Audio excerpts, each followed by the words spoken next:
Hello,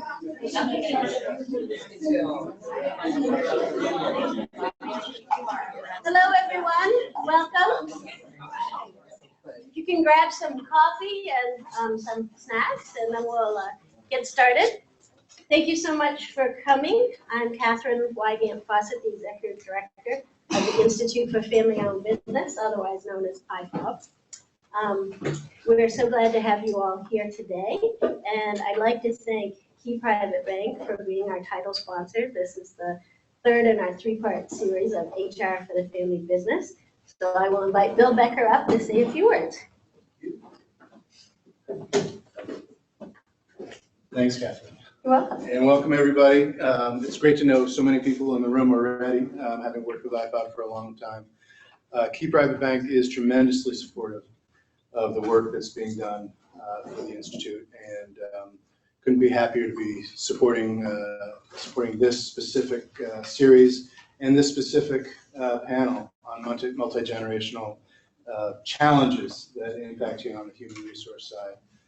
So on behalf of the bank, thank you very much. Thank you for being here. Thank the panelists for what you guys are doing, and look forward to a great program. Thanks. Thank you.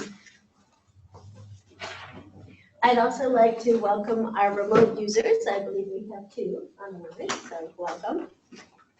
And also like to thank Russell, who is our host here and our technical whiz. We will be recording the program today for future viewing.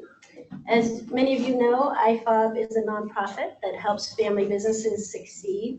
We have over 40 programs this year, and all members and future members are welcome. We have some future members here, so thank you. It's glad to have you. You can check out our website at fambusiness.org, and that's where all the details are for the program.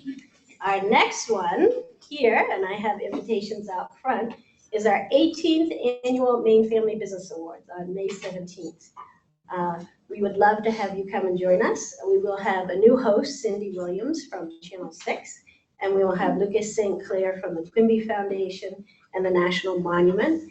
We had 166 nominations and a record 52 semifinalists. It was narrowed to 20 finalists, and I'm happy to say that we have two of our finalists in the room today, Compose a Tile and Words at Work. So, and they also happen to be on the panel, so that was, we didn't plan that, but it happened that way. So congratulations to them. It's like the Oscars, so those 20 finalists, you don't know who the winners are. And some of it is like Leonardo DiCaprio. He had to come 5 times before he won. But everybody's a winner in our eyes. And it will be an Oscars. It'll be a great night. We have over 350 people coming. So if you haven't got your tickets, it's really a great celebration for a family business, and we'd love to have you. So our board has instituted a new code of conduct, which I'm asked to read at the start of each of our programs, so I will read that with you. The Institute for Family-Owned Business is a nonprofit organization dedicated to the success of family-owned businesses in the state of Maine. Our purpose is to provide opportunities for family-owned businesses to gain knowledge and expertise concerning the challenges specific to family businesses. Shared expertise comes from IFOB resources, invited experts, sponsors, associate partners, and the family business members themselves.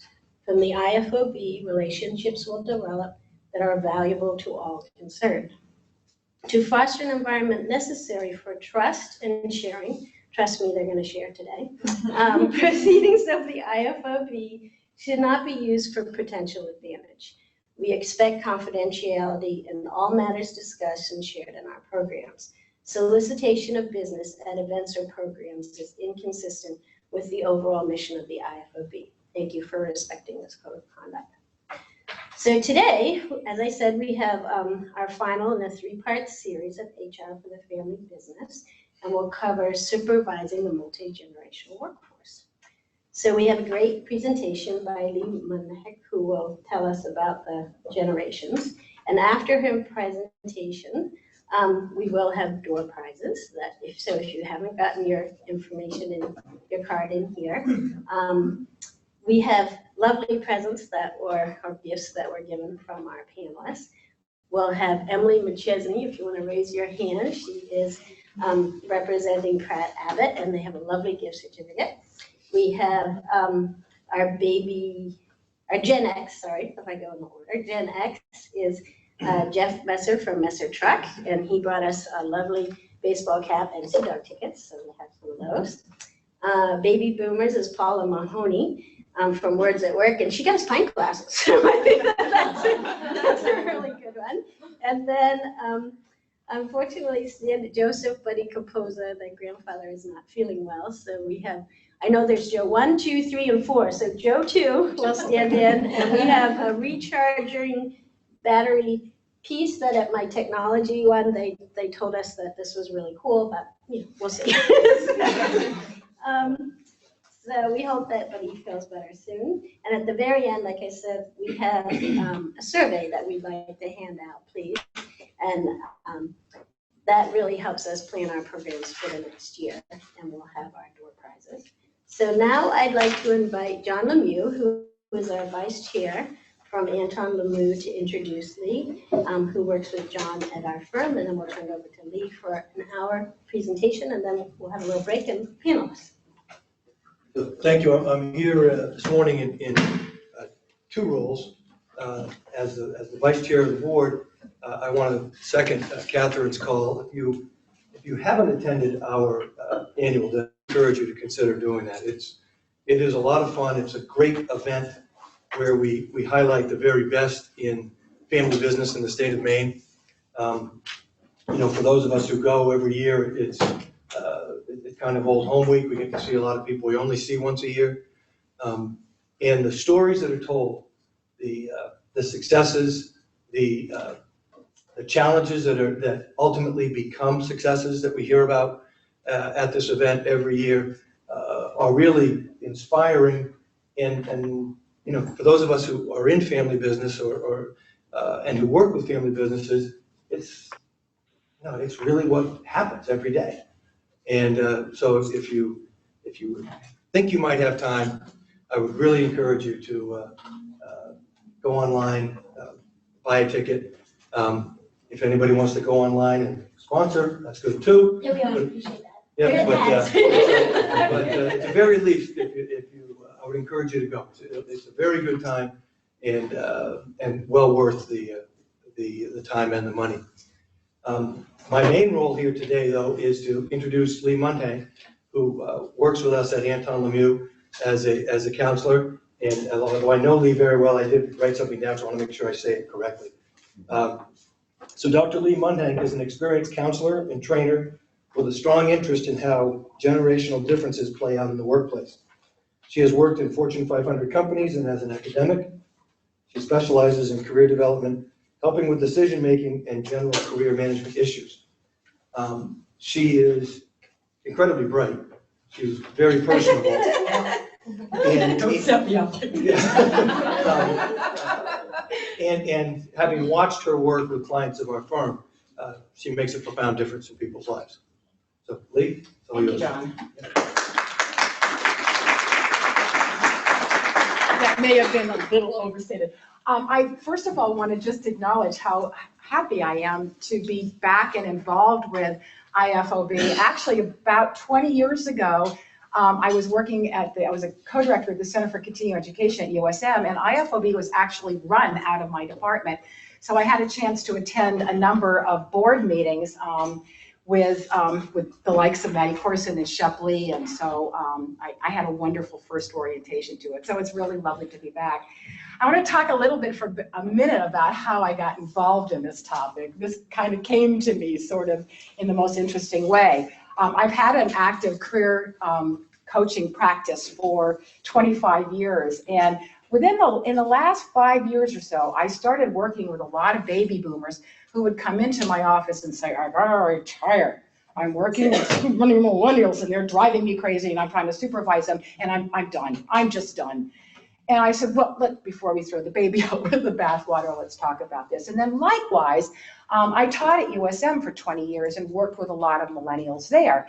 And I had the same thing. My boss is driving me crazy. She's really rigid, blah, blah, blah, blah, blah. And I began to realize the incredible intensity of the dynamics that are created by generational difference in organizations where a number of generations are represented. So it was really through my career development work that I realized I needed to put this workshop together. At the time, I don't think there were any people that were really doing this, so it seemed like something that needed to be done. So anyway, what I need is a clicker. And maybe some instructions. I am one of those baby boomers who's a little technologically challenged. Do I just go like that? I gotta bring it. Oh, okay. We'll be talking about that. So there's a couple of schools of thought out there that I just want to talk about right from the get-go. There are people out there who believe that there really are generational differences that have been created really by the different experiences that generations have had during their formative years. There are others who think this is a myth, that there really isn't anything in the way of generational difference, and what we really are experiencing are developmental differences.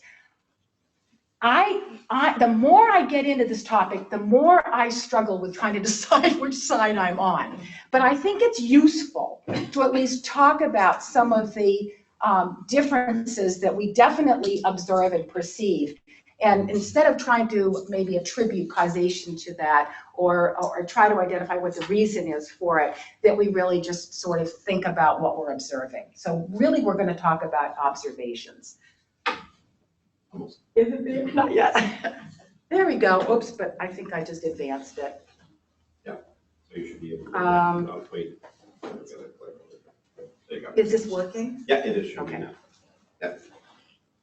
Okay, so what I'm going to do is talk about, what we're going to do is talk about observations, because I would like this to be very interactive. Observations about difference, and then really get into a discussion about, well, what do we do with that? I will always maintain that the better we understand these differences, the better we can manage them. So we're going to talk about these different generations. I'm going to define them and give you age breakdown so you'll know what they are. The various characteristics that each generation observes and any influencing factors that may have contributed to that. We're going to talk about recognizing and managing generational bias in ourselves, because we can't really be good supervisors of other generations if we don't really recognize our own biases. And then we're going to talk about strategies for managing these differences. And then we'll be moving into a panel discussion and some final questions and thoughts. So first of all, the 4 generations are traditionalists who are roughly 72 to 89 years old. There aren't a lot of traditionalists left in the workplace. There are certainly many people in their low 70s, but we're not going to spend a huge amount of time with them because we've got a limited amount of time, and they actually don't really represent a huge percentage. There are boomers who, up until about 2 years ago, were the dominant generation in the workforce, and no longer are. They have been overtaken by, I think, for 2 months by Gen Xers and then now millennials. And boomers are 53 to 71. Gen Xers are 65 to 37 to 52, and millennials are 20 to 36. And then there's Gen Z, and they are the folks who are under 20. There's a small number of them in the workforce, particularly in the summer. We're not going to talk about them either, although I bet you if I'm doing this workshop in a couple of years, I'll be talking a lot about them. Okay, so this is actually the first time in the history of the world of work that we've had 4 and actually 5 generations in the workforce, and that starts to explain where some of the conflict starts to occur. Okay, so before we get into that, I want you to do some work. At your table, it's so funny because when I do this in organizations, this is not the boomers sit together and the millennials sit together, and so it's a different exercise than when I do it when a group like this. What I want you to do is at your table, somebody, maybe the person whose first name is closest to the alphabet, closest to A in the alphabet, would that person take notes? And what I want you to do is just brainstorm characteristics for each of these generations. Just things you observe. Does everybody understand what I'm asking you to do? just brainstorm characteristics for each of the, but I want somebody to be a scribe, so that person needs to be the person who's first name.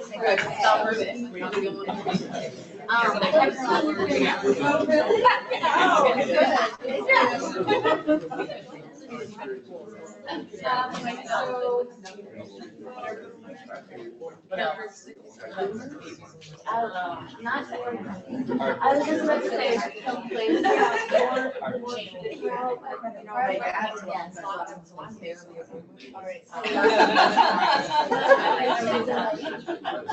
Well, I think that, they tend to be,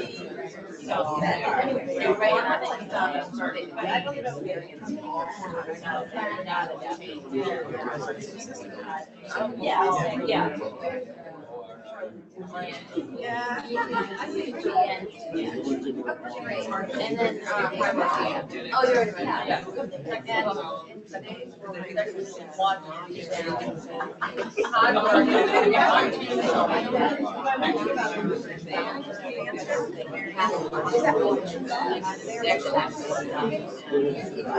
No, I think the bloomers are coming out of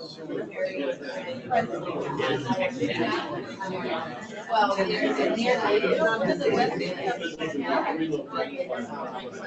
they want to walk. Yeah, they might like those. Yeah, but they,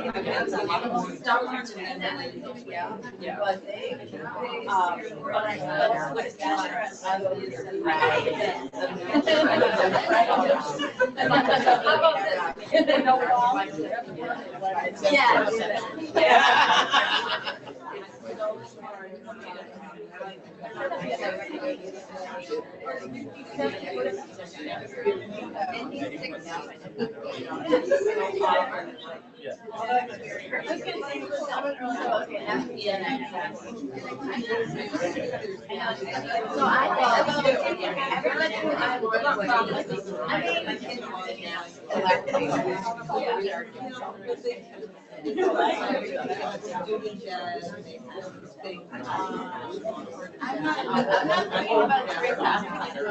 about not my problem. I'm going to give you about 2 more minutes, okay?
Okay, I hate to cut this conversation off, but I really could go on quite a while. But I'd like to just get, I guess, what I'm talking about. So what I want to do is just sort of do a popcorn bit. Let's start with, let's see, where do we want to start with this? I think we'll start with the baby boomers. I always try to figure out whether it's strategic. Let's start with baby boomers. Let's have just a call out, just as no particular order. Well, the baby boomers are those who will, if your office hours are 8 to 4:30, they're there at 7:30 to 5. They are present and accounted for. Okay. Others, baby boomers, The not tech savvy. not tech savvy. So Assumption. we're Yes, talking about boomers in general being very achievement oriented, goal oriented, and a sense of responsibility for providing for your family. So, yeah, not very risk. Not, they're risk averse. Right. Okay. Others, baby boomers. I have more loyal towards the company they're working for, maybe make a career out of the first company they're gonna work for. Okay. Great. Others, yes. We actually have a continuum between the traditionalists and the millennials. And so the baby boomers, it was work to succeed, but with the traditionalists, it was work to survive. Right. And then the Gen Xers started talking about a life-work balance. And the millennials, it was kind of a total life work. But so the baby boomers, it's work to succeed. Great. And I have a slide at the very end that will reinforce what you just said, John. Other things on baby boomers. Yes. I think they're more we think they're more structured. They're, you know, it's like, this is how we do it, and this is how, you know, how it's done, and maybe a little bit more comfortable with the status quo as opposed to new ways of thinking. Let's go on to, any other things on baby boomers? We just said knowledgeable. Knowledgeable. They bring a lot of experience. Wealth of knowledge. Yeah. Did I hear irrelevant? You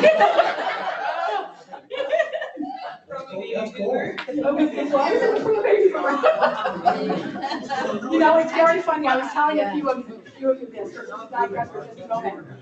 I've done this workshop in a lot of organizations, and when it's a one organization, all the baby boomers together and one is together, and when we do this exercise, trash one another. And utterly trash one another. These are colleagues, for heaven's sake, so they really do, they trash them. Yes. So we kind of, to go right across them, we thought baby boomers were sort of traditional economy, and millennials are sort of sharing economy, and in between Gen Xers are kind of a lost economy, because they lived through so much. That baby boomers were traditional economy, and like millennials are shared economy, and like Gen Xers are kind of, in between, they're kind of the lost economy. They had to live through so many bubbles and 9/11, and they never really have an economic definition. Oh, that's an interesting perspective. Anything else before we move to, yes, I think baby boomers are natural problem solvers, natural problems. meaning, you know, they're in a generation, I don't like to categorize anything, where you had to use your brain to think through a problem, you know, and your resources weren't as accessible as they are now, so to speak. Okay, good. Lee, I just wanted to make the point that when the baby boomers were early in their career, maybe this is my defense of baby boomers, coming from something personal. But, you know, think about all of the companies that are 50 years old in Maine or in the country, all of the giant corporations. So once upon a time, baby boomers were not traditionalists. They were not kind of status quo. They were problem solvers. They were creative thinkers. They were groundbreakers. So maybe the millennials will be stodgy. And this is the point that I was trying to make, is that a lot of people now are leaning towards thinking that maybe there really aren't generational differences, there are developmental differences. And I think that's a very, very important concept to think about. Yes. That's sort of where we came in with the boomers, it was the dial-up rotary phone. With the Xers, it was like AOL. And now with the millennials, it's Google or nothing, right? Let's move on to Gen Xers for a moment. What were some of the characteristics that you saw? Some of you have talked about some of those, but. Independent, I mean, they were the latchkey kids. They were. So they kind of, both parents were going back to work, so they had to pay for themselves. Very much, yes. Any other things on Gen Xers? Adaptable. Adaptable? Yeah, they're really strong work ethic and more career driven. More career driven? More career driven than millennials, okay. Others? Well, we also said they were split right down the middle. Some have baby boomer characteristics and some have millennial characteristics, and we, just by the people we work with, we're almost putting them into different categories. Yeah, and I think on that note, I just want to reinforce too, that these generations are almost 20 years apart in age. So that we can't even say baby boomer characteristics are typical. I mean, younger baby boomers are real different than aging baby boomers for a number of reasons we can talk about. Other characteristics of baby boomers? Millennials, let's talk about millennials then. What are some of the characteristics of millennials? I want it now. I want it now. They're tech natives. They're They don't know a world without with internet. our technology. This is it. I mean, I think in terms of communication, because they're so used to just being very involved technology-wise, they're challenging to communicate with sometimes. In person. In person. I mean, they have their earbuds in when they're working, and it's kind of hard to hear when your earbuds are in. And every once in a while, you'll get I'll pull it out. And then you're like, what? I'm kind of like, oh my God. Brian, you're the person who take really well. You do text them now, John. I'm learning. I'm learning. But I think millennials think they can get 8 hours of work done in 6 hours. Like, they don't need to be there they don't have to have their butt in a seat to get their job done. They're gonna get it done throughout the day. Work is part of their life. It's just very fluid. I think there's a difference in the way that baby boomers thought about authority, or how you are with authority, just kind of building on that. They're versus millennials who are much more, I think, comfortable, and it's a more even playing field, just from the way that they were brought up. I think we see them a bit as entitled. They are frequently wanting a job with more flexibility, more benefits, more work-life balance, and pushing for that, pushing the envelope with that. Maybe they know something we don't. I'm not responding to any of this right now because I'm really just trying to get your impressions. We're gonna really talk about this and some of the whys and wherefores of that kind of thing. Yes? So this is one, I'm not sure if it's generational or developmental, but I think the millennials have a broader world view just because of globalization, and which maybe makes them seem a little bit more values driven or ethical. And then I think back to, as a boomer, I was a hippie. I was definitely values driven and had a broad world view. So I'm not sure where that really divides up. That's a really good point. Yes? Interestingly, it brought about the entitled thing. There's been a lot of stuff in the blogosphere about that lately, but one of the things, to me, that's developmental, because I personally remember at 20, 21 years old, hearing my employers talking about how what were then the Gen Xers felt they were entitled. They wanted, I actually remember hearing them say they wanted to start at the top and work their way up. So, so what we need the millennials, I wonder if that is more developmental. But it's a really important question to ponder as we talk about this. Anything else on millennials? I've heard them so I've recently been only hiring millennials, and people have commiserated with me on that, telling me, well, keep an eye on your snowflakes because they melt under pressure. I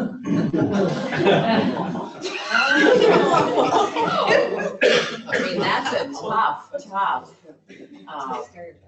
right, stereotype. Yeah. I have not found that to be true. So on that note, I want to say something about stereotyping because it's so important that we talk about this. I find it useful to make observations and to even attribute these observations to experiences that occurred in people's formative years. So I think some of these characteristics that you all are talking about are definitely things we can observe. But I also want to mention that it's really important that we not bias ourselves or other people when we are interacting with people of different generations and make assumptions that they are going to act, particularly if you're in the hiring process or wherever you are, but don't make assumptions about the way people are going to be based on their generation. Because we all know people who just don't fit this mold. And in fact, nobody fits this mold. People fit aspects of it, maybe, but they don't fit. I think it's useful to look at the characteristics, but please don't walk out of here saying, baby boomers are like this, and Gen Xers are like this, and millennials are like this. Just for the fun of it, I just wanted to find, how many of you in here are baby boomers? How many are Gen Xers? And millennials? Wow, there's a really nice distribution. This should make for some interesting discussion. Okay, so just wanted you to read this next slide. I think it's kind of fun.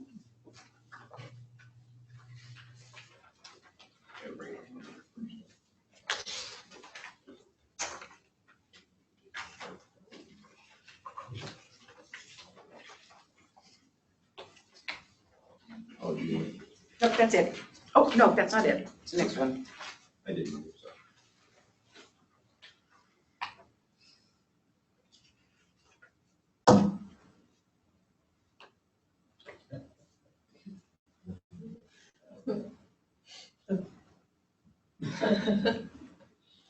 So my point in this is that attitudes about different generations, and particularly the younger generation, are pretty legendary.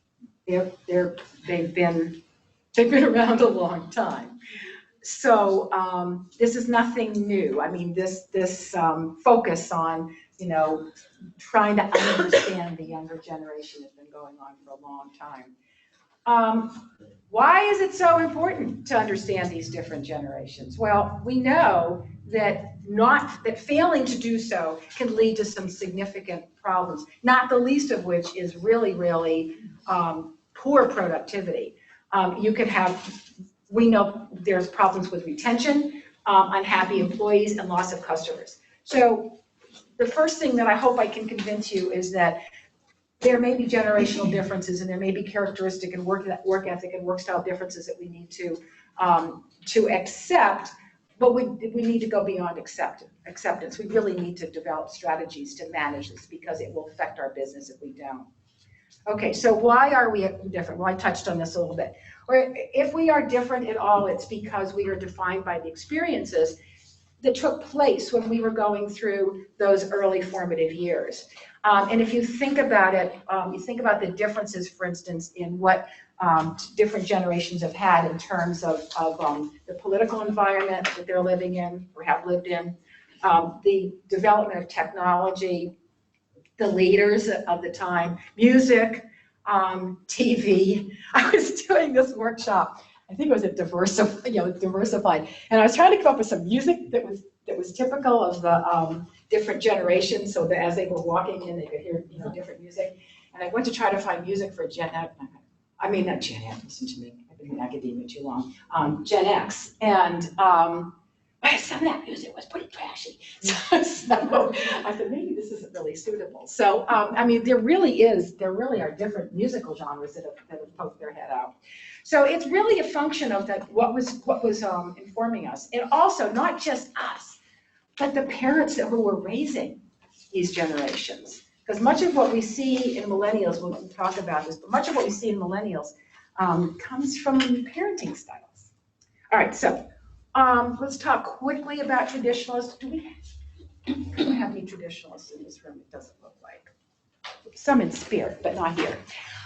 So the traditionalists went through the Great Depression. We all know those of us who were baby boomers and had Depression era parents. We know that. World War II and bombing of Pearl Harbor, big band music, limited role of TV or no TV. A very male-dominated workforce, which was very, very instrumental in how workplaces were during the period of the traditionalists. And a social contract that said you get to have lifelong employment for as long as you want, as long as you stay in this company, from the time you were hired until the time that you're retired, and then you get a gold watch or a clock or something like that. And I did quite a bit of outplacement work with Mobil and DuPont when I was living in Philadelphia when I was in grad school. And I was working with bench chemists, and they had been literally recruited out of, many of them were traditionalists. They'd been recruited out of college, never even put a resume together, never even interviewed for a job. And here they were in their late 50s getting pink slip. Can you just imagine what that was like for them? Just a horrible experience. So their ethics and work styles, tremendous respect for authority, did not challenge at all. Very hardworking, put in long hours. If you've got traditionalists in your workforce, they may be intimidated by computerization, but don't make that assumption. Some of the most incredible people I know with computers are traditionalists. And again, this is one of those things where you don't want to stereotype. They're willing to put in long hours, committed to a single organization over time. Mentioned that. Okay, baby boomers, their experience, some of their experiences that shaped them, there were a number. The Vietnam War, Korean War a little bit less, space race, the Civil Rights Act, the assassination of JFK and MLK, women's liberation, color TV, the oil embargo in the 70s, moon landing, and the Beatles. And again, I want to reinforce something I said a little while ago. The baby boomers who came of age in the 60s had this incredible optimism and feeling like we could fix it. We just have to get out there in March, but we can fix it. Younger baby boomers, the ones that are in their 50s, saw an economic crisis, they saw an oil crisis, they saw a very, very different world, and they may not have that same growth, that same sense of optimism. So there's a bit of a divide among baby boomers in that way. All right, so their values and traits, they tend to be extremely idealistic, strongly service-oriented, and in their younger years, many of them were very anti-establishment and questioning authority. This is the first time we saw this in the workplace, and it was a direct contrast with the traditionalists. And they are, at this point, very experienced and knowledgeable. So we're going to talk about this questioning authority, but those of you younger people who think that they don't question authority, I want to reassure you that as young baby boomers in the workplace, when baby boomers were young in the workplace, they questioned everything. This is not a new thing this is not a new thing. This has been going on a long time. Okay, so ethics and work style. So they have a long history of being dedicated, hardworking, and driven, but they don't always focus on what's important. They don't always focus on the task. In large part, I think this is because they are super team player, collaborative, they love meetings. They love meetings. Again, I'm stereotyping, not all baby boomers love meetings. But why would they like meetings? Well, because it's an opportunity for collaboration. I've often said, I did my graduate work in group development. I was often observed meetings. I said, is this a meeting or a group hug? I mean, it was just, just a love fest. And they're working for common goals. They're process oriented. That may explain why they're not so task oriented. Again, I'm stereotyping. If some of you baby boomers say, I'm not like that, you aren't. They may rely on standard operating procedures to help guide them. They are occasionally intimidated by computer processes, but I think I am, but not all are. Again, we need to be careful about stereotyping. They used to be very proud of the long hours that they put into the workplace. And some still do. Somebody mentioned that. Some very much still do. But they're older now, and they're more likely to care about work-life balance. And who taught them about that? And Gen X says, yeah. In other words, they said, oh, well, this is a cool concept. Next time, this is cool. So I think a lot of the things that baby boomers are loving is that these younger generations have taught them to get how to get things that they've always wanted. They always wanted. They just didn't know they wanted. And they certainly didn't think it was possible. I always tell people, I worked for Johnson & Johnson for 20 years, and the greatest joy that I can remember having was when I got an office near a stairwell. so that I could leave without being noticed. I mean, because people work 10, 12-hour days there, and it was just so liberating to be able to get out without somebody saying, got a dentist appointment at 6 o'clock, really? They were initially very, very committed to working their way up the organization. But along came the period of the 90s where we started seeing rampant layoffs.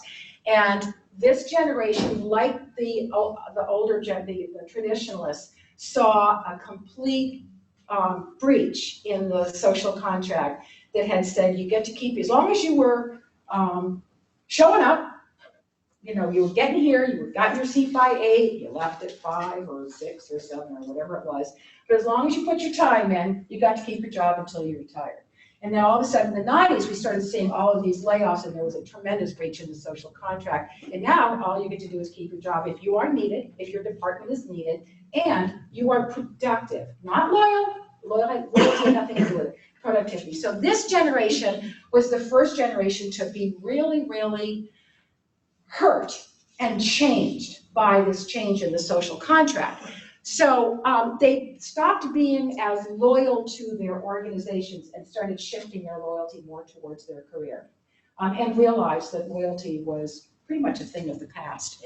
I would say my experience from living in Maine for 20 years is that this didn't happen as rapidly and dramatically here as it did in some of the larger metropolitan areas. I was in Philadelphia at the time. It was awful. They started to become more defined. They defined themselves by their career as opposed to their organization. So when we're managing baby boomers, it's really important to recognize that 75% of them, the overwhelming majority, plan to work past the age of 65. Why? Well, they have their health. Many are fortunate to have really good health. And the other reason is that they may financially need it. So it's important to recognize that. Many of you, most of you, I assume, are in family-owned businesses. And I was just telling the proposers over there that my dad, I grew up in a family-owned business. My dad went into the office every day until he was 93. I don't think he did much work, but he went in there to supervise my brother.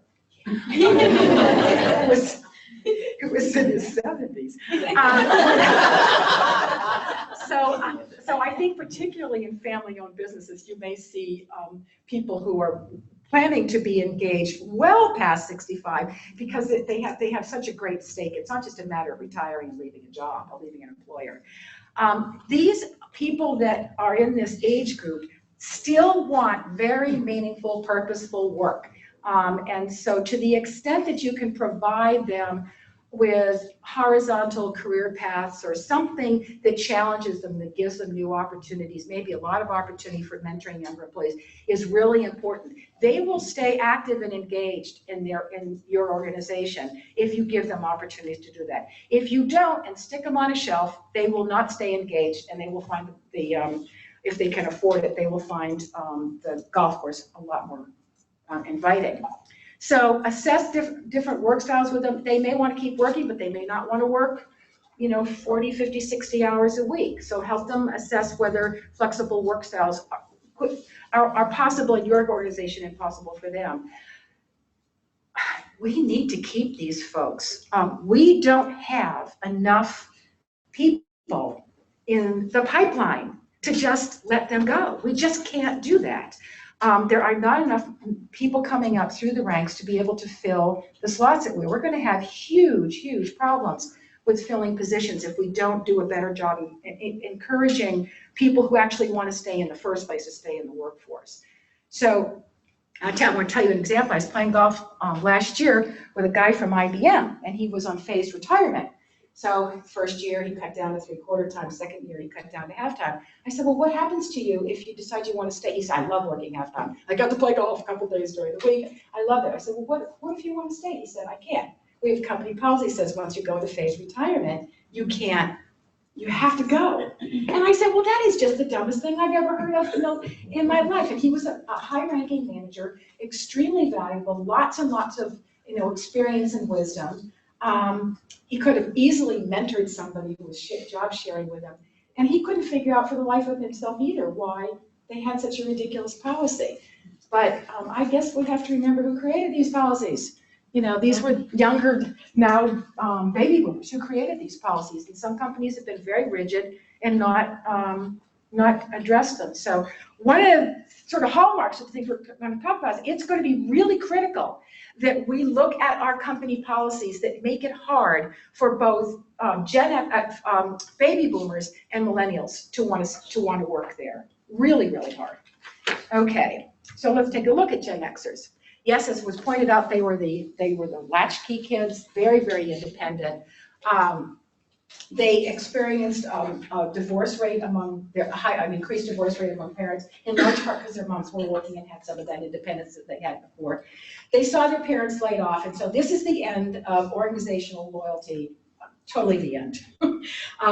Title IX, the end of the Vietnam War, the resignation of Nixon, incredible growth in technology, AIDS, the Challenger incident, changes in how many jobs are done. This is the beginning of when we started realizing that work as we knew it might not look the same in 5 years.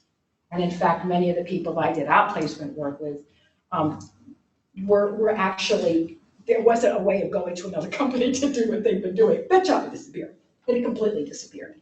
So whoever was talking about them experiencing a lot of change, this generation just went through, it has gone through an enormous amount of change and some tough times.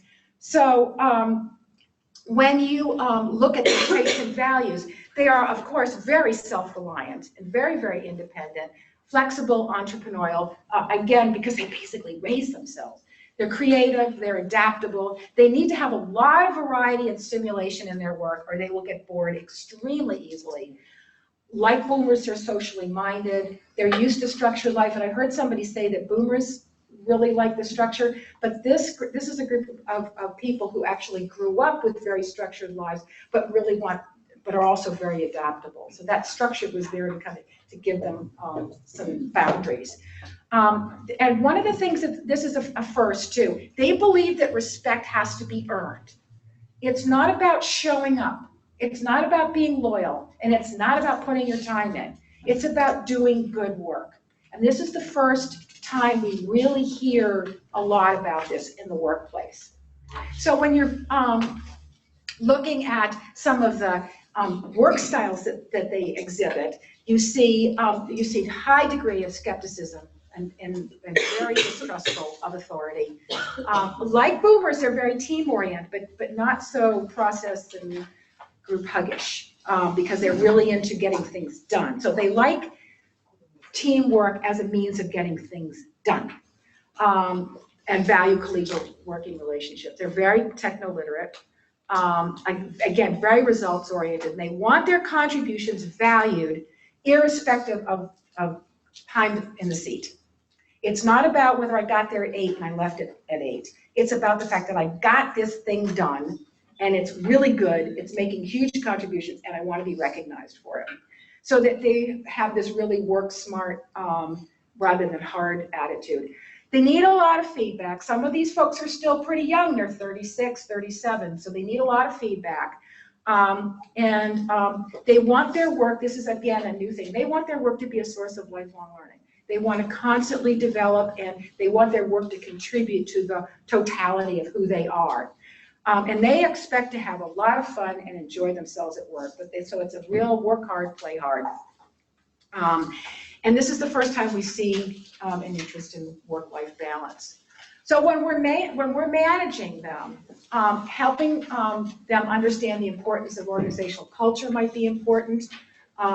Recognize what they value, the independence of communication, performance-based rewards, collaboration, variety, opportunity to work with high-level people. That's really important, and creative people. That's really important to Gen Xers, and we'll see it's important to millennials as well. They want training, mentoring, coaching opportunities, and policies that support them.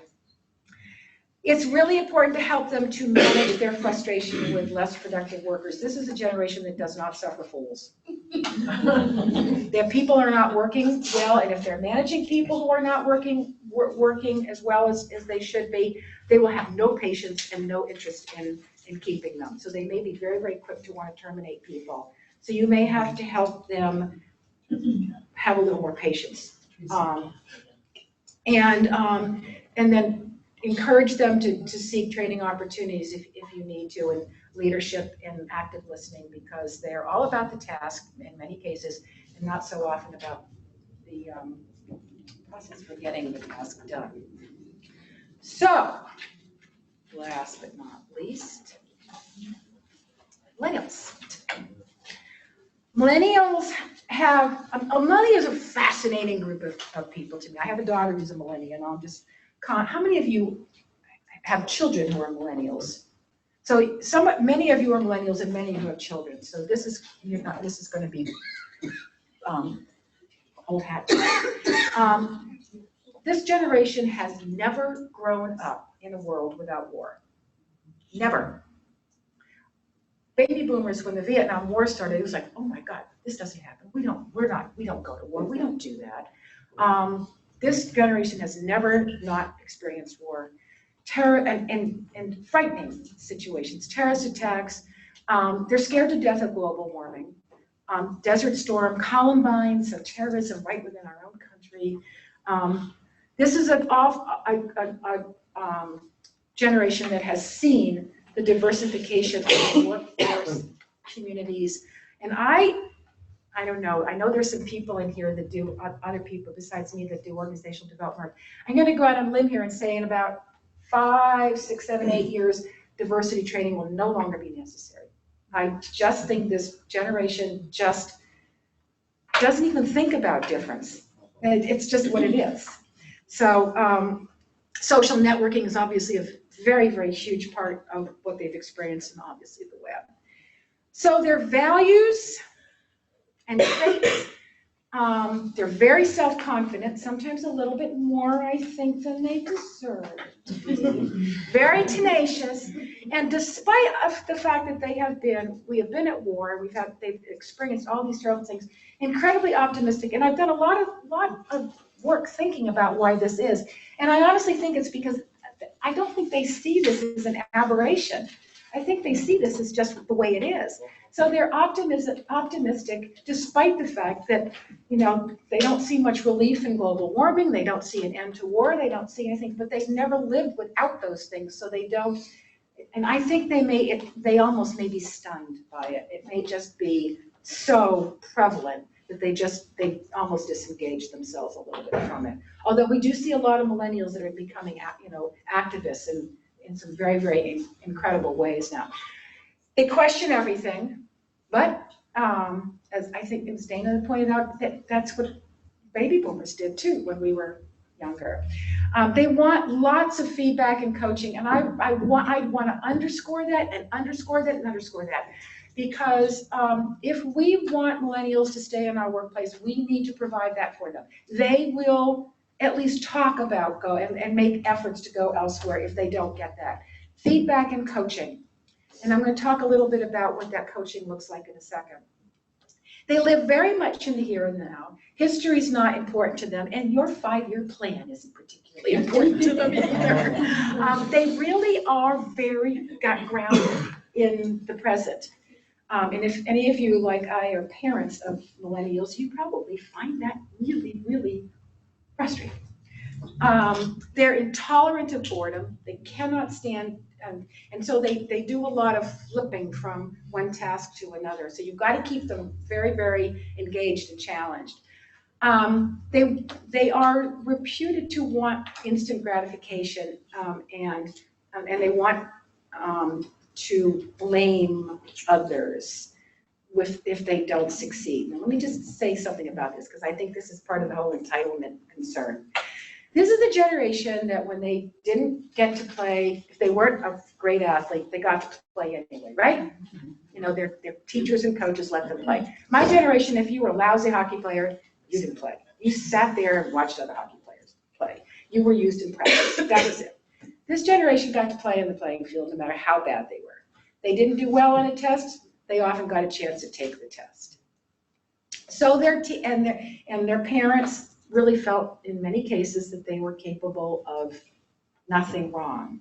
So I would challenge those of you who work with millennials and criticize the fact that when they do something wrong, they ascribe blame to anybody else but besides themselves. Again, I'm stereotyping. I'm sorry, millennials, I realize that this doesn't apply to everybody. But I hear this enough that I think it's important to mention it.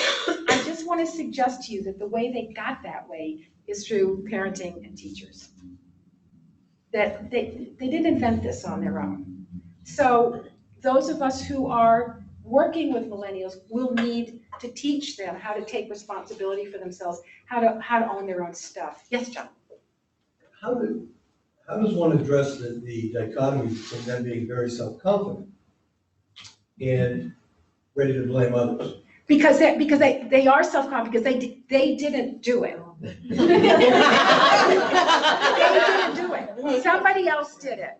Somebody else didn't create the condition or didn't provide the right set of tools or something like that. They're not responsible for it. If the report got in late, it was because the printer broke. Because they waited till the last minute to do it. It's just, there's just somebody else. But they were raised to believe that they were perfect little specimens. And we did that to them. So we need to accept blame for that. Blame, if blame is the right word. We need to we need to own that, and now we need to correct it. We need to figure out, because they can't go through life ascribing causality of their stuff to something else. They can't do that. Okay, so when we are, ethics and work style, sorry. Yeah. I just wanted to ask a question about another point on the previous slide there, that they want lots of feedback. And I don't know if you find this true in your experience, or the millennials here would agree with what I'm going to say. Some observations that we've made is that millennials want feedback, but they don't often deal with critical feedback very well because of what you just said, growing up in the world of affirmation and so forth. So sometimes it's a big change for them when they get out in the workplace and all of a sudden they get some critical feedback and they don't deal well with it. Yeah, I think that's absolutely true. And I'm going to talk in just a minute about the way they want to be communicated with.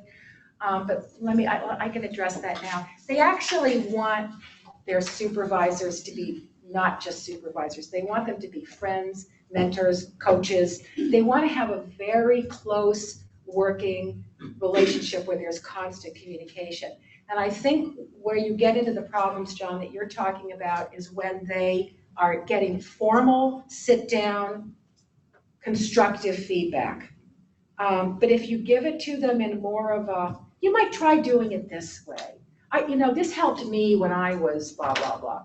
I think if they're getting it in a more informal and casual and in a way that they don't feel threatened, I think they're, first of all, more likely to hear it and then more likely to reflect on it.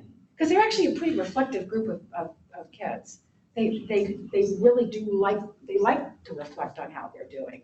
But they will not, if they see it as an attack, they'll become totally confused by it because they don't get that. Does that make sense? Mm-hmm.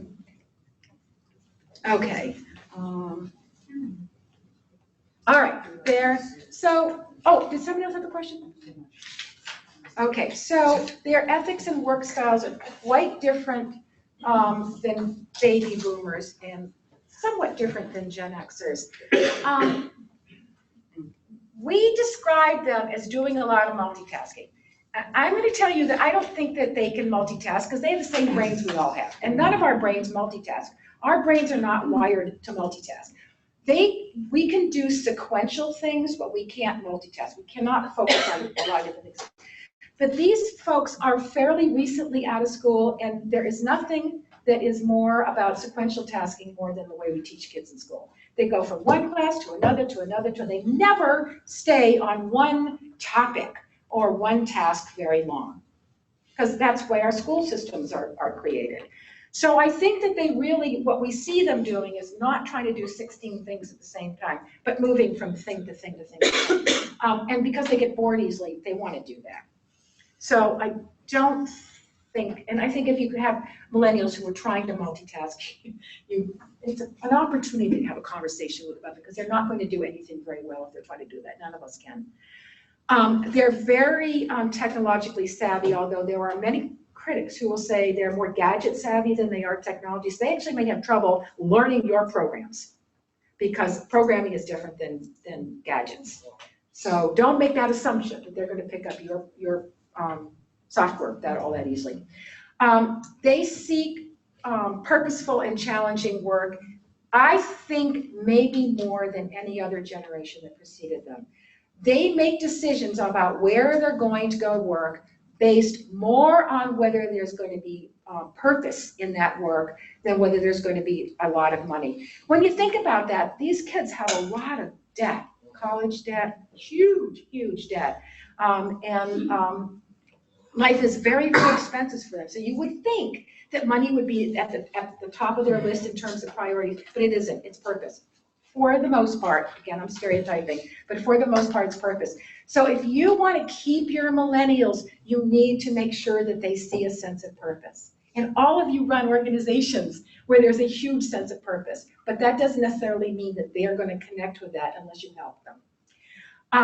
They want opportunities, as I mentioned, for professional development right in the interviewing stage. You need to tell them what you can do for them to help them become better, more successful, more productive, more knowledgeable workers. They need to know that. They will not decide to take a job with your organization or stay in your organization if they don't see that as possible.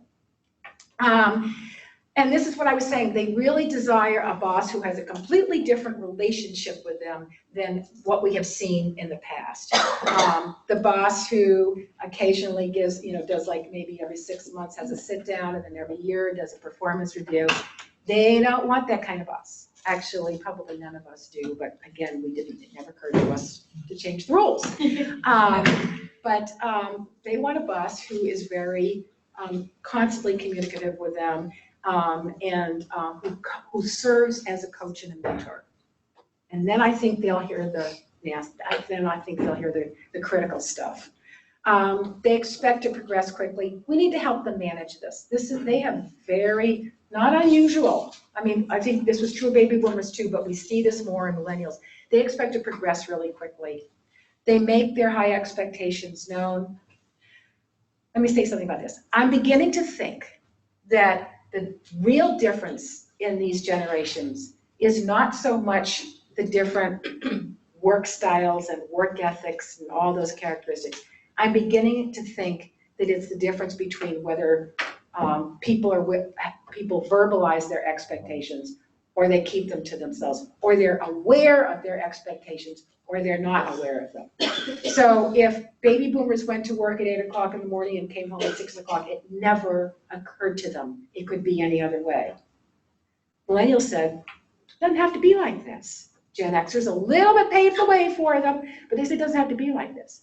I can work at home on my laptop at 3 o'clock in the morning on my bed and get that report done. So I don't have to show up at 8 o'clock in the morning.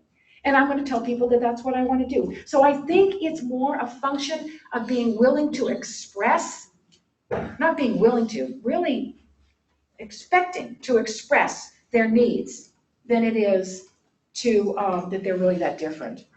I mean, who wouldn't love to go to work when they want to go to work and work at night when, it's quiet? Some people, that's not a generational thing. I really don't think so.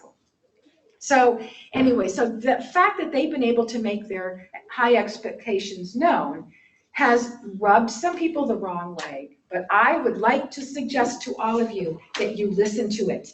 You hear it and you do something about it, because it is going to be the difference between whether they stay or they don't stay. They want work-life integration. Like I said, 3 o'clock in the morning, they are perfectly happy to be doing their work. They don't want there to be a boundary between their work life and their life life. And Paula was talking about how she has these millennials that work with her, and they've all become really good friends. And that's what it is for them. They probably exhibit that same level of friendship in the workplace as they do outside the workplace, because for them, there's no difference. There just isn't a difference. They are inclined to define success by what is important to them, and so we have a challenge of helping them define success by what's important to us. All right, so when you're managing them, determine what motivates them and engages them. But I will tell you, if they're like most people, it's opportunities for professional development, it's opportunities to experience purpose, it's opportunities to learn new skills and take on new assignments that are meaningful to them. Be aware of their needs for frequent feedback, professional development, as I said, very clear expectations. These are young people. They need to know what is expected of them. They need to know what the deadlines are that you expect of them. They need tons and tons of communication. And all young people do. Some of us just didn't get as much. They need to know what your definitions of success are so they can start to integrate that into their definitions. And very importantly, they want to know, this comes back to the purpose thing, they want to know how their role in the organization fits in with how their role fits in with the larger purpose of the organization. They want to know why a task should be done, why it's relevant. They're not questioning whether they should do the task. They're simply questioning, how does it fit? Why is it important? How does it give meaning to the organization? And they want relevant recognition. So coach them also how to remove barriers to gain access to decision makers. I really like hanging out with upper level people. Find a mentor who can do that. And then how to coach them how to deal with difficult people and situations and manage frustration, because they're young and they may not have really good control over that just yet. Help them understand the consequences of their decisions and actions. Again, this is a big part of helping them own their stuff. And then make sure they understand why they're doing what they're doing. As I said, because it's so important to know that what they're doing is relevant. We do know from, do any of you follow Gallup's work on engagement? If you don't, you might want to. It's really fascinating stuff. But they've been doing studies on engagement for years. And so I've been doing workshops on enhancing employee engagement for a number of years. And I'm just blown away that the levels of engagement in this country over the past 5 years have run about 33%. That is to say, the rest of the people are either disengaged or actively disengaged. They're coming to work, they're putting their time in, they're not there. So you're getting really good productivity out of a third of your people. I'm going to guess in a family-owned business, I have a question about this for the panel, but I'm going to guess in a family-owned business it's probably higher if you have a lot of family members. But anyway, this generation has considerably lower levels of engagement than any of the other generations. And yet they want to be highly engaged. So there's a huge, huge disconnect there. Because as I said, they're not going to work for just for a paycheck. They're going to work to feel passion and involvement and a lot of excitement in their work. So anything that you can do, anything at all that you can do to instill this level of passion and engagement is going to be really helpful. And why also, right now, we've got about 30 to 40, depending upon the industry and the state and everything, about 30 to 40% of the people in our workforce are millennials. By the year 2025, it's going to be 75%. So we need to create a workforce. We need to create a workplace that is going to be highly accommodating to the needs of millennials. We can't just say, oh, they're this, oh, they're that, oh, whatever. We can't do that. We will not be able to attract them. We will not be able to retain them. And in a few years, our workforce is going to require that we be able to do that. So that's the one thing I would encourage you to do, is to very, very systematically look for ways to make your workplace a very millennial-friendly place where people can go to work and just feel enormous amounts of purpose. All right, so just kind of putting a little bit together, and then we're going to get to the panel. So when you're comparing the generations, again, major league stereotyping here. If you're looking at work style, the traditionalists had more of a linear work style, baby boomers more structured, Generation Xers more informal, and millennials fluid. When you look at change, because we're always dealing with change, traditionalists said, uh-oh, something's wrong here. Baby boomers were very, very cautious about it. Gen Xers thought, here's a potential opportunity. And millennials said, yes, some improvement, because the way we were doing it before was stupid. And then in terms of career, traditionalists wanted to build a legacy. John, this is all kind of capturing what you were saying early. The baby boomers want to build a stellar career. Generation Xers build portable careers, and millennials build parallel careers, which is to say their work-life integration is, they can't separate really career from their lives. So just to conclude, I want to just say those of you who are leaders who recognize the traits and characteristics of employees among these different generations, once you recognize them, understand where they're coming from, and value them, then you can start to make, you can start to create the complementarity that comes, that helps drive productivity. Because I think we all know if you have a room full of people who think the same way, who look the same way, study after study after study will show that you are not, that is a very, very unproductive group. You need diversity. Diversity challenges people's thinking. It challenges people to make really, really good decisions. So we need the diversity that all of these wonderful generations bring to the table. We need it. We will not be effective, productive, profitable organizations without this diversity. So what I want to do is encourage you to accept how wonderful this challenge and opportunity is, and start, as I said, institutionalizing policies that are friendly across all generations. Help retain your baby boomers. They're so important. They know so much, and they are filling a gap until you can hire enough millennials, until they really need to retire. Make millennial-friendly workplaces, and help Gen Xers figure out how to support themselves in between these two very, very different generations. But please, I just want to reinforce, don't stereotype. Even though we've talked about a lot of characteristics and work ethics and work values and work styles and all of those things that are observable characteristics in some, if not many, of the people of these different generations, please be careful that you don't do that when you are working with individuals, but that you see them as individuals and people of their own. And on that note, let's move to the panel.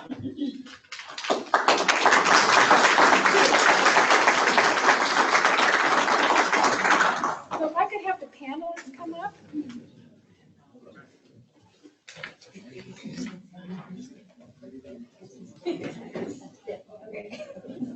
We'll do a quick break. Yeah, what time do we do that? Oh. Yeah, we have okay, but we have So 5 minutes. Yeah.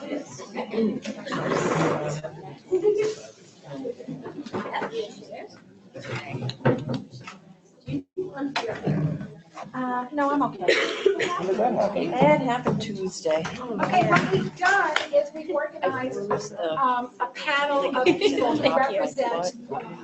It was dog related.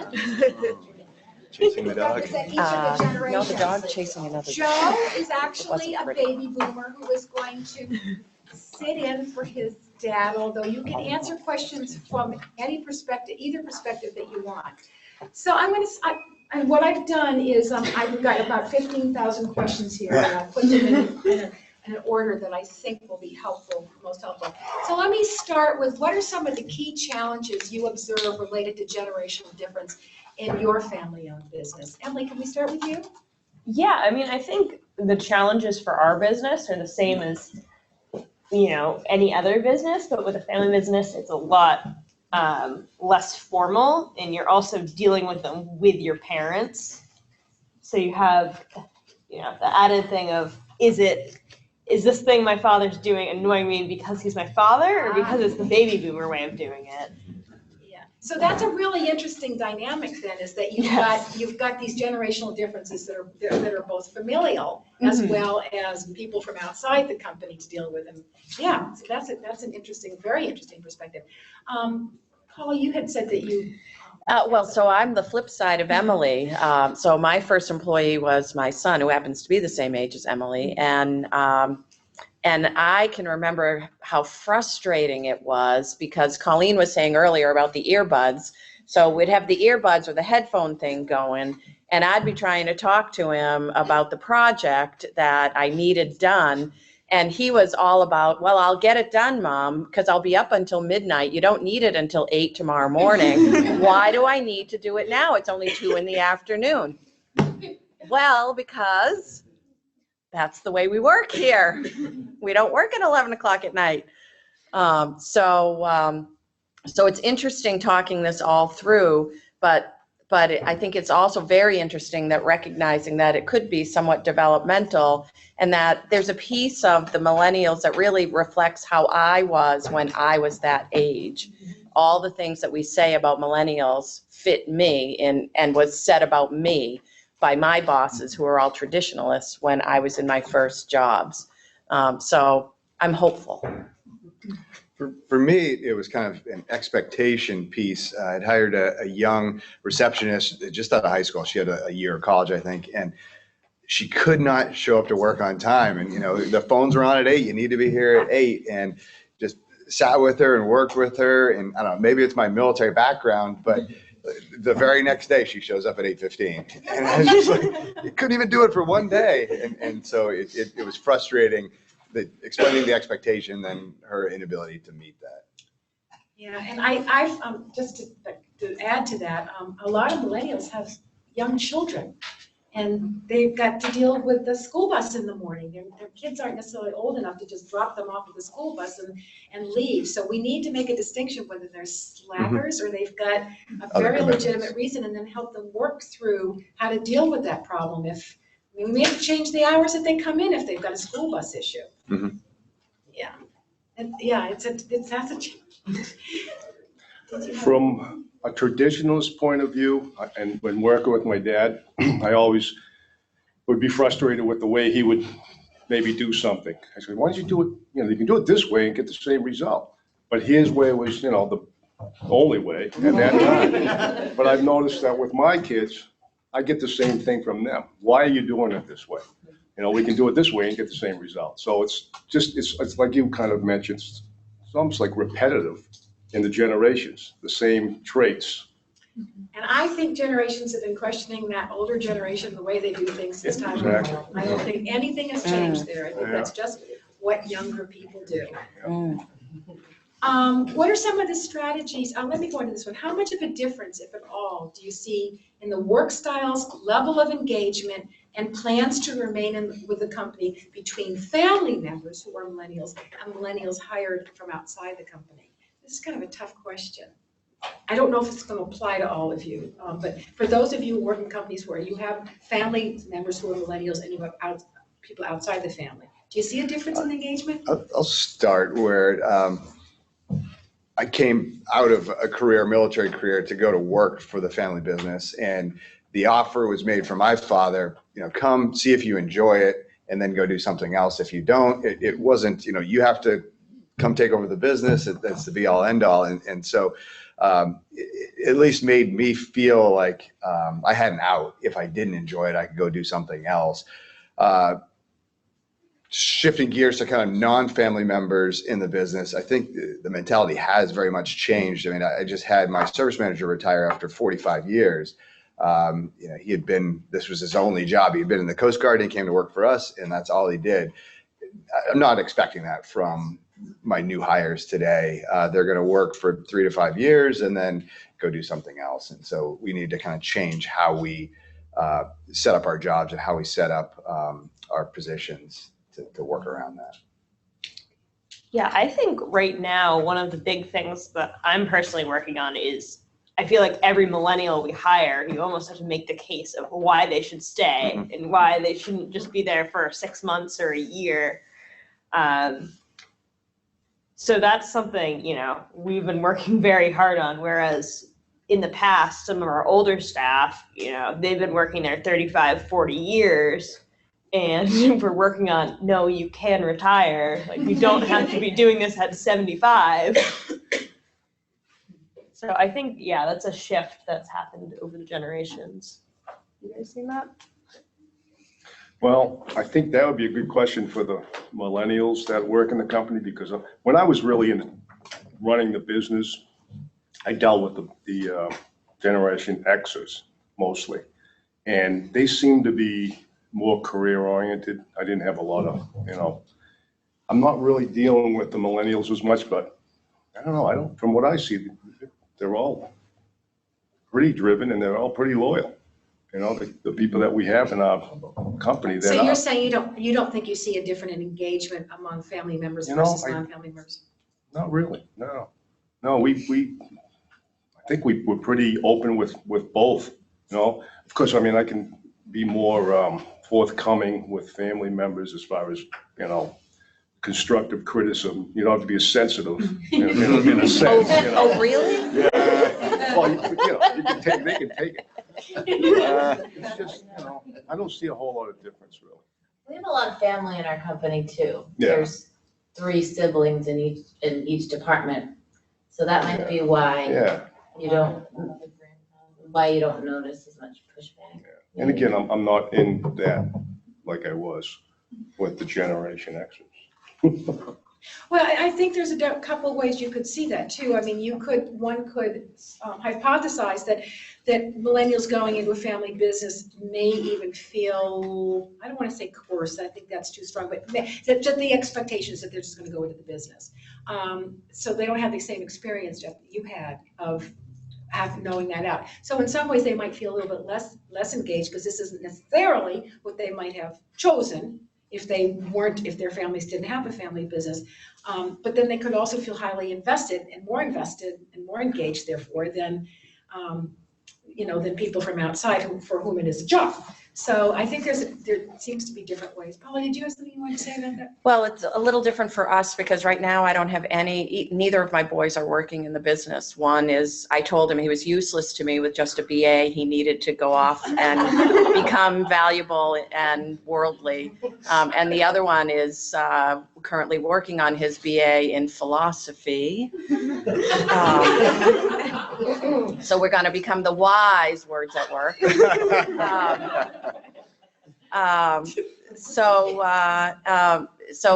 Hopefully they're never going to see this recording. Oops. So it's interesting. So the folks that I've been hiring recently don't really see it as necessarily as a family-owned business because for the first time in 5 years, neither of the boys are involved. So they just see it as me.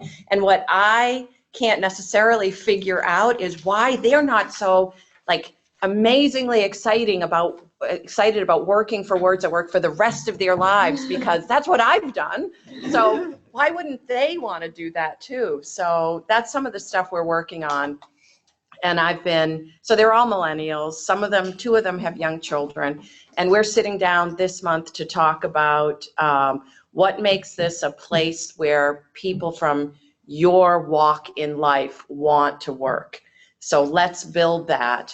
Words at Work came to be because I had a baby and I didn't want to work 70 hours for someone else, and I wanted to be home with my kid. And Words at Work is just a happenstance of a business that is 24 years old. And so I know what I gave up in order to be with my family. And so I think Words at Work needs to become that kind of place that adapts to its employees. So that's what we're working on. One might make a case that all companies should become that kind of place. Okay, let's try this question. Are there differences in performance expectations among members of different generations in your organization? Are there differences in expectations in family versus non-family employees? So talk about performance expectations. I don't think I think performance expectations are the same across generations. We expect everyone to do their job and be held accountable for it. But I do see it as being a family member, and especially being relatively new to my company. I feel like I need to prove myself more than just the average Joe in there, especially since a lot of our employees knew me as a snotty little kid. And unless I prove myself to them, they're still going to see me as being yay high. Yeah, I think the expectation goes with the position. And so depending on the position, there's certain expectations tied to it. And I don't think that differs between family and non-family. But I had the same experience where I came to work in the business, and just because I had the right last name, it seemed like I could get things done easier than others and make things happen.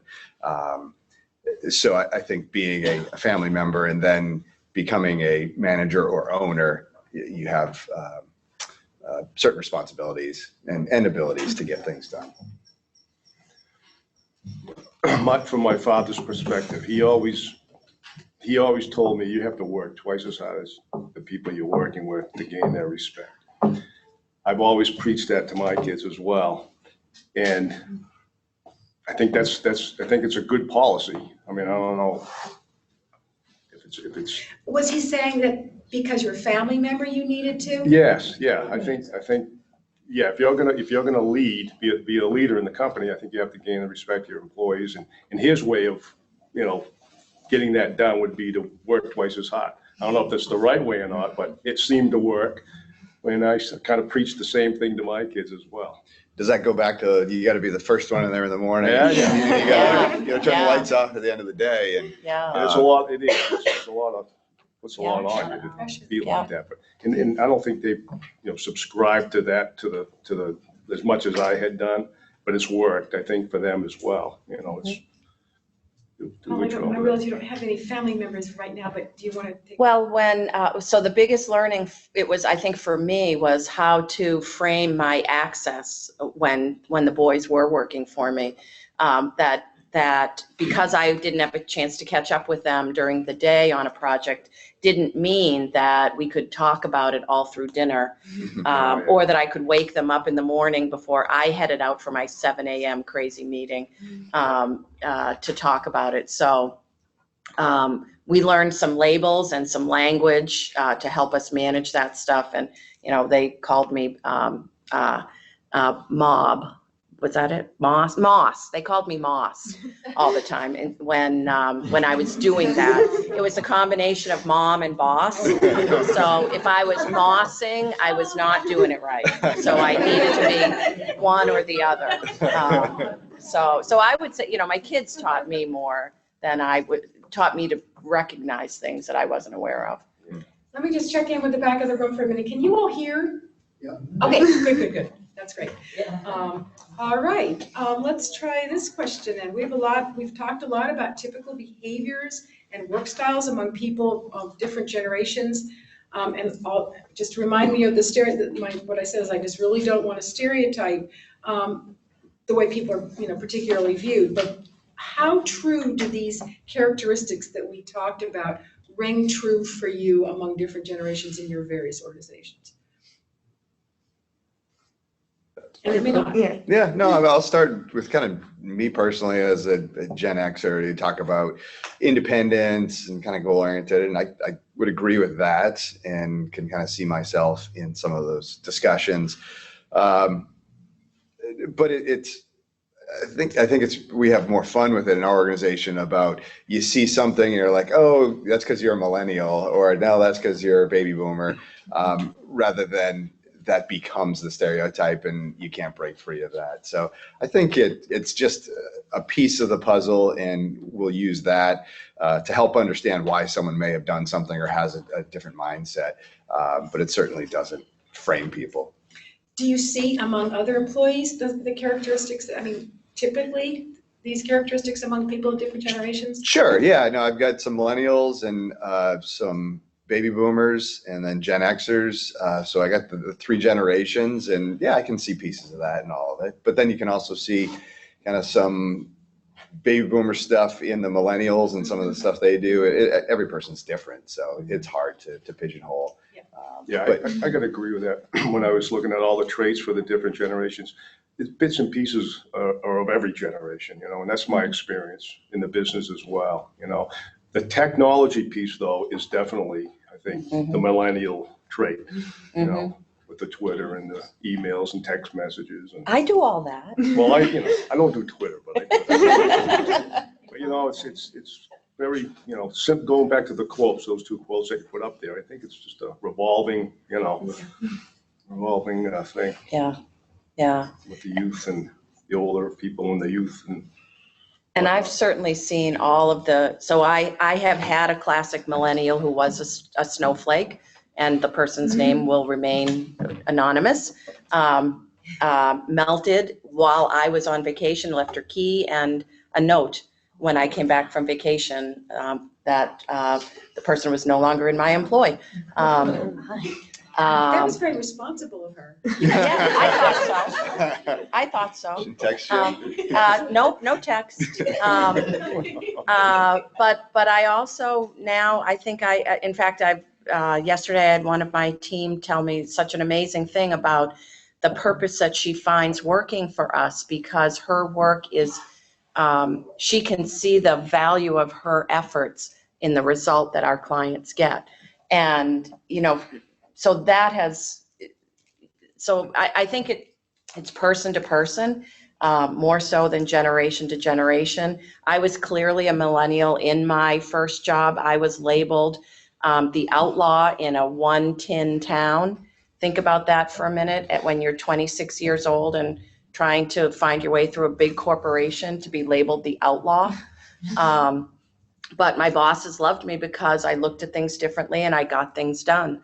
But that's not exactly a positive, analogy. So there are people in each of the generations who it comes down to the person, who work hard and are committed to the cause for whatever length it is. And I think it's figuring out how to communicate with them that we have to do. So another question, what advice would you give a young person thinking about joining your organization, and would it differ between whether it was a family member or somebody outside the family? For me, for a family member, I'd say go do something else and then come back. It's been our tradition in our family, each subsequent generation, I'm 4th generation, we've all had careers outside the business and then come back. Has everyone come back? Say that again? Has everyone come back? Yeah. And I think what it does is gives you a unique perspective. You can see how other organizations run, and then it can offer additional value to the business. What was the other part, the non-family member? Yeah. I don't know, I guess I don't know how to answer that.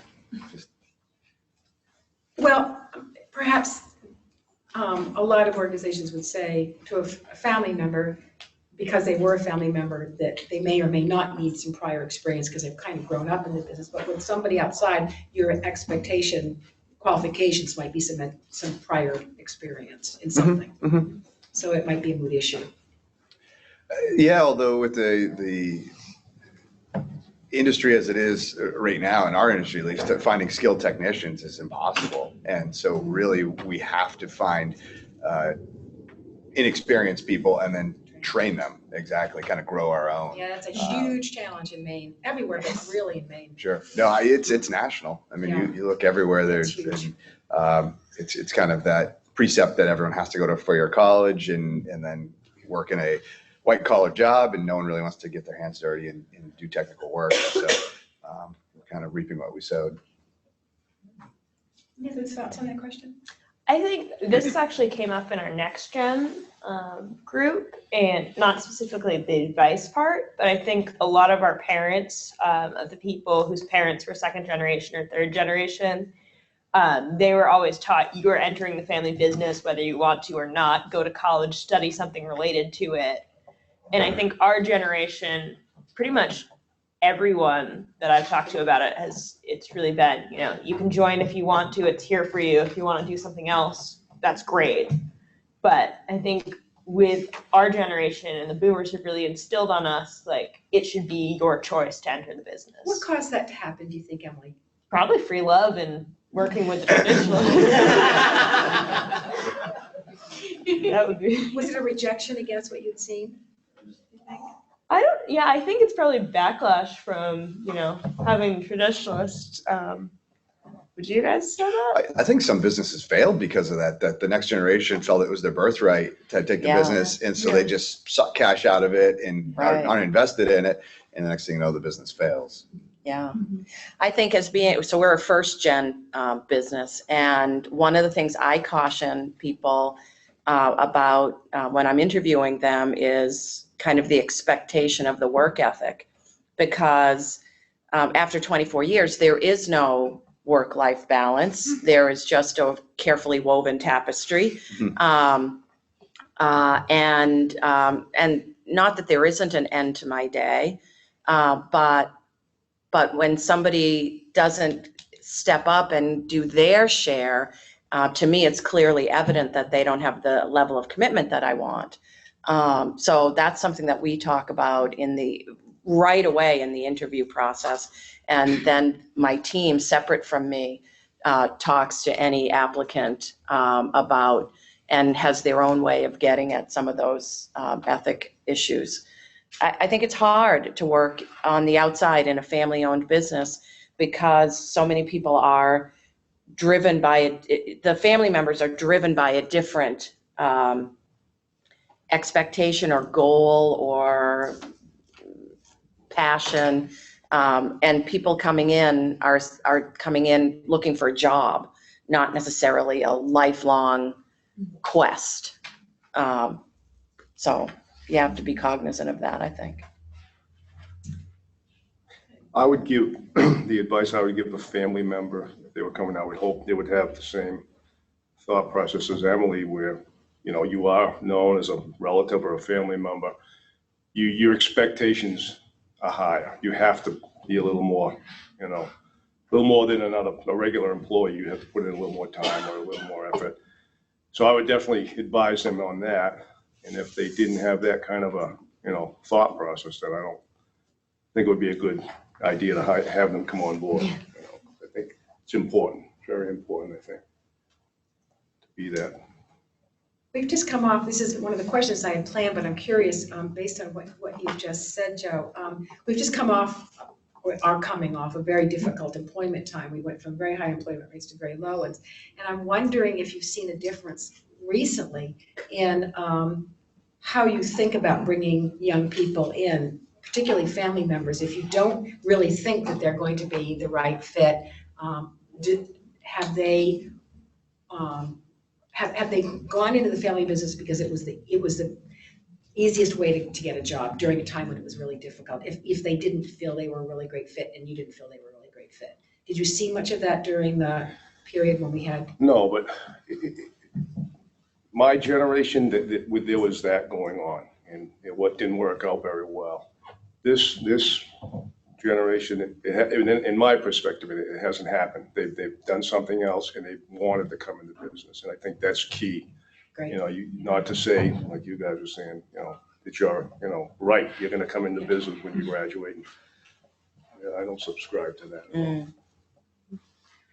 Great. Okay, so this is a little bit of a long question, so stay with me. We stated that millennials are driven by finding purpose in their work, that they require a lot of coaching and feedback to feel engaged in their jobs. If they don't get this sense of purpose, they are highly likely to start looking for another job. Do you see a difference between family and non-family millennials in this regard, in terms of whether they stay, whether they want to stay, or whether they don't want to stay? Do family members stay? Do they find that purpose more easily? Do they stay because they're a family member versus a non-family member? Do you see no difference at all? And I guess a corollary to that, is it easier for a family member to find purpose? I think some of you have touched on this. Is it easier for, I think, Joe, you did, is it easier for a family member to find purpose than it is for non-family? Well, in my experience, it's not a problem. I mean, I see family members that they seem to want to be here. They want to stay, as opposed to the non-family members. There's definitely that turnover that happens with the non-family. So that's, from my perspective only. I think it's easier for family members to stay when an organization isn't exactly meeting what we're striving for. Like, I've grown up around the Pratt Abbott culture, and I know like what we intend to do and a lot of our programs that we might not be explaining to employees correctly. So I think we've had high employee turnover on the counter lately, and I think millennials needing lots of feedback and purpose in their work has actually helped us revise how we do performance reviews and things like that for all of our employees, because Gen Xers want that as well. So it sounds a little bit like, I think I might be hearing, or maybe I'm just reading this into it, that family members might feel a little bit more empowered to create the change that needs to occur in order to keep people happy than maybe non-family members. Do you think that's true? I think non-family members are, yes, that's true in a sense, but non-family members, if it's bad, they'll move on. Family members, I think, have more of an attachment to the business, so they'll try and get to the ideal of what they want the company to be. Maybe feel a little more invested in making that change. Yes. I was going to say that, kind of take the millennial piece out of it, but the family members have a closer relationship. They have a long background.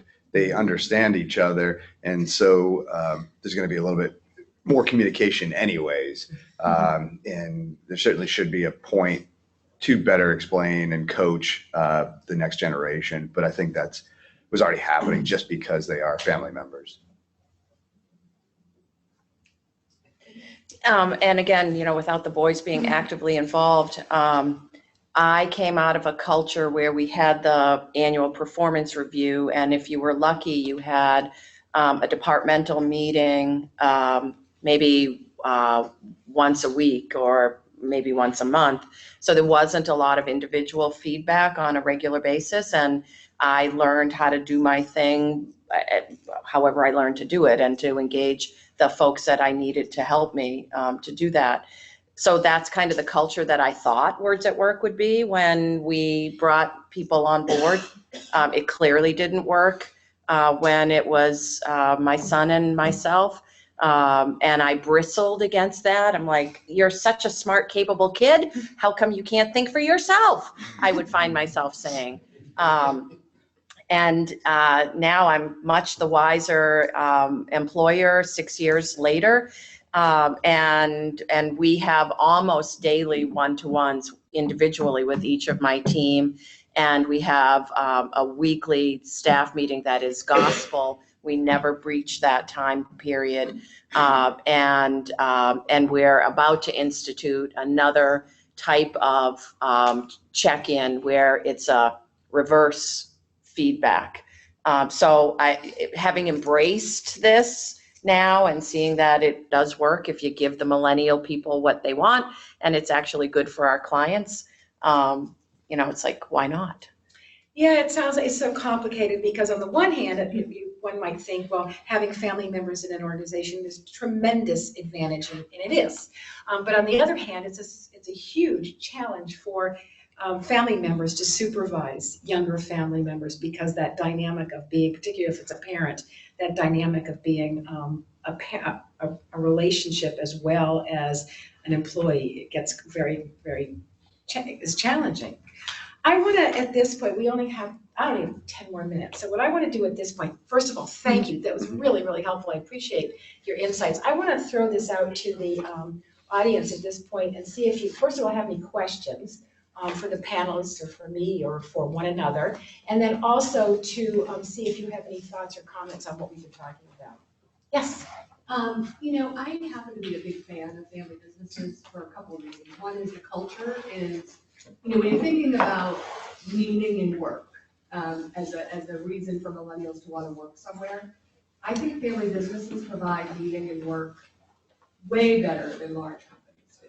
So I think that there's an inherent advantage for family businesses to attract millennials because they're transparent. They have, they're very good about sharing information, which a lot of large companies, don't necessarily do well. I think there's an openness to talk about things in family businesses that don't exist in large companies. And so I really do feel like we have this huge opportunity to create environments and work environments and cultures that actually do, have the opportunity to respect the diversity, have open conversations. And I think you guys all, sort of said that, and I really feel like the awareness is the first thing, but I think once we know that, I think we are inherently capable of making all of those, those groups come together in a really important way. And I think you're all doing that. I can tell by the way that you responded to a lot of those questions. So I think that's unique to family businesses that we should be proud of. Any other comments, questions?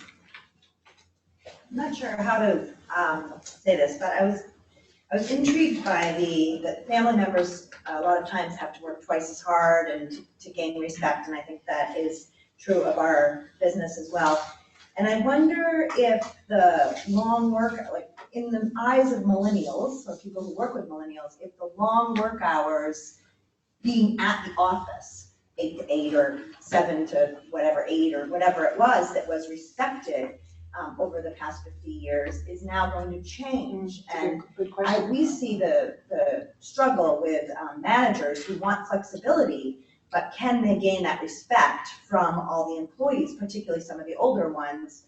As a manager who wants to come in at 9 and leave at 4, or wants more flexibility to leave during the day to go to a kid's function or something like that, will that be, in the next 50 years, something that will be, does that make sense? Will that be respected? Will that be okay that you have a flexible work schedule and you're a senior manager in your business?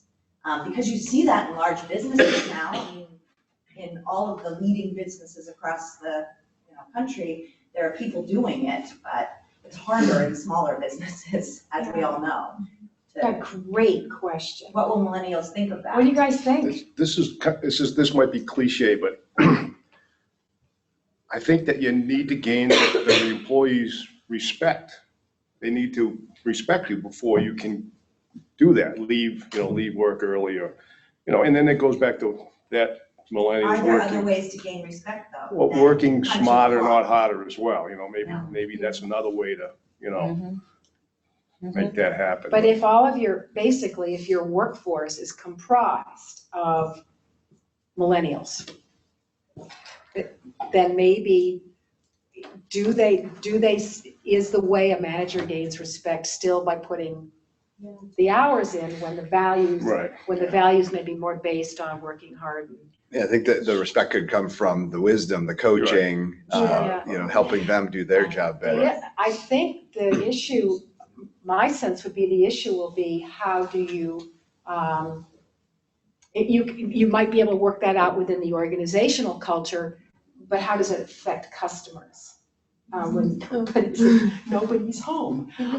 So that, I think that's something to really think about, is instead of approaching it from the organization and the culture of the organization, how do we best serve our customers when we want to have a more flexible arrangement? But it's not just family businesses that are gonna have to deal with this, everyone's gonna have to deal with this. This is gonna be a universal challenge. Yeah. And don't we see it already? I mean, oftentimes we call people. I've called 2 companies this week. One of them a large lumber company that's not family owned, and another one that is a small tree service. And both times I've had to call people on their cell phone, and they've given me their cell phone number because nobody's home. Right. Yeah, that's would be my observation, is that it's not just family businesses or small business. Across the board, our culture is going to change. Due to technology, it's just going to become more the norm for people to work odd hours and remotely. So, get used to it. And Lee, I think what we have to learn, and so my team has that flexibility. They don't have to be in the office in order for me to believe they're getting their work done, because it's evident if they're not getting their work done. So what we have to do, I think, is change our way of evaluating performance. It's not tied to butt in the seat or face-to-face hours. It's got to be somehow tied to result and customer satisfaction. So that wasn't easy for me, because I felt like if I was paying you, I wanted you to grace me with your presence. So. Yeah, and as a career coach, I've always counseled clients to be in the office as much as possible when they're new, because their presence is important in terms of people getting to know them. They're developing, good interactions with coworkers. But that may be a very old-fashioned notion too, that It depends on the business, the type of business too, Right. what you do. Right. And maybe part of that is developing a sense of trust. So I was thinking, maybe in the old days, you showed your commitment was important, or, your perceived confidence in your level of commitment. But what you're trying to do, starting early on, starting off work early on, is developing some trust in the fact that you're confident and that you're going to get the performance. Although I think what's difficult is trust based on a set of values and expectations around, I trust you when I see you, is really is a hard switch for people to say, I trust that you're getting the work done, and the way they base that on is the result of the project. That takes a different way of thinking. But you're right. I guess I was sort of going back to when you said getting to know, if you get to know people and establish a relationship and create trust in that way, so that then you can kind of go up. Yeah. John. So Jeff and I just had an aside before we went up to the table, and a small plug for the Institute of Family Owned Business. There's a group of CEOs that get together once a quarter to have dinner. And at our dinner on Tuesday, we were talking about something similar to this. And one of the phrases that we discussed was the concept that the quickest way to discriminate is to treat everybody the same. Oh. And I think it's really germane to this conversation of cross-generational work. If your employees get that you see them as individuals, and you're gonna back them for who they are, they'll work really hard for you. If they see themselves, even in a small company, as a cog in a machine, it's a different feeling. And I was just struck, and we just kind of nudged each other during your presentation about the concept of treating everybody as an individual and letting the entire workforce know that that's the way you work as a manager. And I will add, I'll add to that I think this is particularly true of millennials, because they've had so many pop shots taken at them. They have been on the receiving end of a lot of maybe not direct criticism, but the word is out type of criticism. So I think they more than anything want to be seen as the person that they are, rather than somebody who's a member of a cohort that feels entitled, doesn't show up, and that kind of stuff. So yeah, and they are so important to us. I think I have 4 millennial children, and all of them have worked at one point in the business. And the biggest issue for me that I had to overcome was explaining how certain parts of the process that we have, which are the drudgery parts, how they relate to the overall. And if that little part that you don't want to do, like my daughter who printed like 300 notices one day and just left them in the printer, like someone explaining how the process moved and how everything relates to the end goal, or how the process is a whole because of the task oriented. So I saw it like this just because of what it was, but they saw the task as is. And I think just communicating that this is why this happens this way, and also listening to them when they say, well, do you have to do it that way? Because my attitude was, okay, this is the way we do it. And we found a good medium place, but again, letting them know that role in there, why it happens that way, and that their role in that is important. Yeah, and going back to what I said, what they really want is they want to know how the job they're doing fits in with the larger whole, how it makes the company more productive. And I think it's a really good idea when they say, do we have to do it this way, to say, let's talk about a different way of doing it. What are your thoughts? And just see because this is where we this is how we change, this is how we become better, is by embracing these sort of diverse ways of thinking and doing. These kids are smart. They've got some great ideas. We really need to listen to them. Yeah. Going off of treating everybody all the same, I think sometimes you're better off with some of these personality tests with management, managing millennials, because everybody's so different. And when you're looking at them by age, I see Gen X and millennials that I'm working with very fluid. So I've taken some of the personality tests, and we did a leadership class, and they taught us kind of how to work with different personality types. And I found that to be more useful than looking at them by their age. Yeah, and I think anytime we make an effort to understand difference and can understand how that difference complements us is really powerful. I have run out of time. Let me just last minute. Oh, John, one quick one then. Oh, I'm not trying to do anything quick. But a term that I've heard mentioned here frequently is expectations. And I just want to build on that. One of the things we often say with people we work with is working relationships should not only be a process of discovery. You know, like over time, you learn what works in a relationship. And I want to encourage everyone to be very deliberate about expectations exchange, maybe even starting in the interview process. And it's not, here's what I expect of you, it's a conversation about working relationship. What works best for you in giving and receiving feedback, or in project assignments, or how we communicate with one another, that sort of thing. I worked for a large multinational corporation for many years, and all promotion and development was from within. And one of the things that was an expectation there is that whenever you change jobs or start working with different people, you were very deliberate about sitting down and talking about what your working relationship is going to be and what works for both of you. And that creates a groundwork that can be really useful. And it gets at identifying differences early on. Well, I want to thank you all. You've been a very engaged and interactive group of people, and I want to thank the panel for their wonderful insights that they have shared with me and all of you. If you have any questions or particular problems or anything like that, please don't hesitate to get in touch with me. This is a topic very near and dear to my heart, and I love to help people brainstorm solutions to challenges. So let me know if I can be of any help to you. I've left a few cards here, but I can be found at Anton Lemieux. So in any way, thank you very much, and please don't leave this from stereotyping.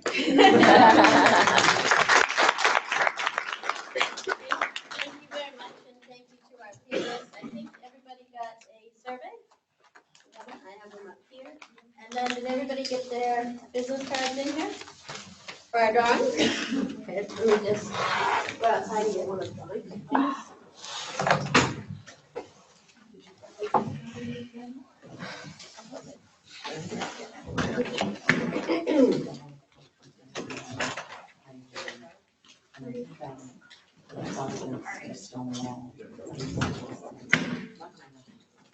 All right, so, oops.